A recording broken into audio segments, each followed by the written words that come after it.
बिस्मिल्लाहिर्रहमानिर्रहीम। अस्सलामु अलैकुम गाइस। आज हम देखेंगे यूजीसी नेट जेआरएफ में शामिल यूनिट 2 में मसनवी गुलजार नसीम के बारे में। मसनवी गुलजार नसीम दबिस्तान लखनऊ का एक अहम कारनामा है और इसमें वो सारी खसूसियात मौजूद हैं जो दबिस्तान लखनऊ से मंसूब हैं। ये एक इश्किया मसनवी है जिसमें गुलबकौली की दास्तान इश्क बयान की गई है। यह क़स्सा पहले इज़्ज़तुल्लाह बंगाली ने 1722 ईस्वी में फ़ारसी में लिखा था। इसके बाद निहाल चंद लाहौरी ने 1803 ईस्वी में मजहब इश्क के नाम से इसका तर्जुमा उर्दू में किया। यही तर्जुमा गुलजार नसीम की असल है। नसीम ने उसे लखनऊ में नसीरुद्दीन मोहम्मद अली शाह के दौर हुकूमत में 1838 ईस्वी में पेश किया। इसकी बहर हज़र अखरम मकबूज महसूब है। गुलजार नसीम के वजूद में आने की कई वजहें थीं। पहली वजह ये कि अहले दिल्ली के रेस में अपने पुरतकल्लुफ़ अंदाज़े बयान का जौहर दिखाना। दूसरे ये कि माशरे के आम रुझान के मुताबिक ऐश व निशात की फ़िज़ा में ज़हनी तईश का सामान बहम पहुँचाना। नाक़दीन की नज़र में गुलजार नसीम।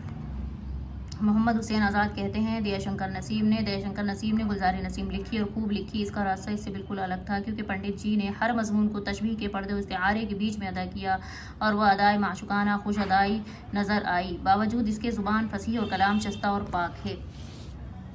राम बाबू सक्सेना कहते हैं इसका इजाज़, रवानी, मुनासिब अल्फाज, बरचुस्ती, मुहावरात, नादिर तशबीहात और इस्तिआरात ये सब काबिल तारीफ़ हैं। अलबत्ता तसन्नो ज़रूर है और इसी वजह से इसकी हकीकी दिलावेज़ी और तासीर में कमी है। फ़न के लिहाज और तख़य्युल के एतबार से एक मारकतुल आरा तसनीफ़ है।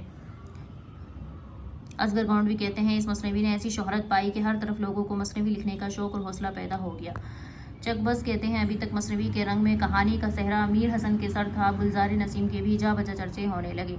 नसीम को भी शोहरत आम का खिलात नसीब हुआ और बकाए दवाम के दरबार में मीर हसन के बराबर कुर्सी मिली। फरमान फतेहपुरी कहते हैं इसमें किरदार निगारी, जज्बात की मुसव्वरी और तसलसल बयान की कम व बेश वो सभी खूबियाँ हैं जो एक अफसानवी मसनवी के लिए ज़रूरी ख्याल की जाती हैं, लेकिन उसके दिलकशी का राज दरअसल उसकी रंगीनी बयानी, कनायाती उसलूब, लफ्ज़ी सन्नाई और ईजाज नवेसी में पोशीदा है। उन औसाफ में भी इख्तिसार और ईजाज का वस्फ़ इम्तियाज़ी निशान की हैसियत रखता है। अगर कहीं तलफ़्फ़ुज़ में कमी आए तो प्लीज़ कमेंट्स करके ज़रूर बताएं और वीडियो पसंद आए तो लाइक शेयर सब्सक्राइब करें।